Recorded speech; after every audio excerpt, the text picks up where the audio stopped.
For Action News, I'm Anna Delaski. A New York Times article has some sobering news about the enormous narcotic addiction problem in the U.S., specifically New York City. The city has seen a sharp increase in heroin overdose deaths since 2010. Action's Dr. Josh Bloom says not only is the trend not reversible, but it will probably get worse, starting in October when hydrocodone, or Vicodin, is moved from a Schedule III to a Schedule II drug with far greater restrictions in its use.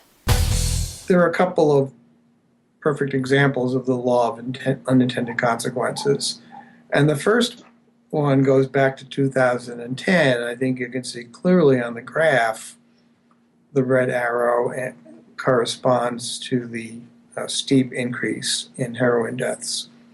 The red arrow represents the time that the FDA approved a new formulation for OxyContin, which is high-dose, time-release oxycodone, and was very, very highly abused because addicts found out a way to get around the time-release properties of OxyContin, and then all of a sudden they're getting 40 or 80 milligrams, which is a huge dose of oxycodone at once. Finally, they came up with a cool formulation.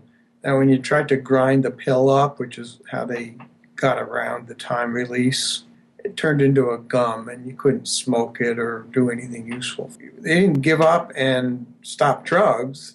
They gave up and went to heroin instead. And there's documentation that shows that right at the time that this formulation came out, that heroin use skyrocketed all over the country. And I think we're seeing the exact same thing in New York.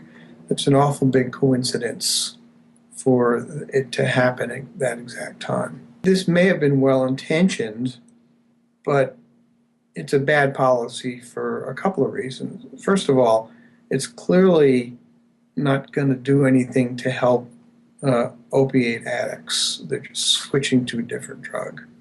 But what it's going to do is hurt people who really need Vicodin. You wake up in the middle of the night with a root canal or something gone bad, and you have some kind of emergency, and according to Schedule II rules, your doctor can't even call in 2 pills to get you through the weekend. You have to go pick up the prescription and bring it to the pharmacy.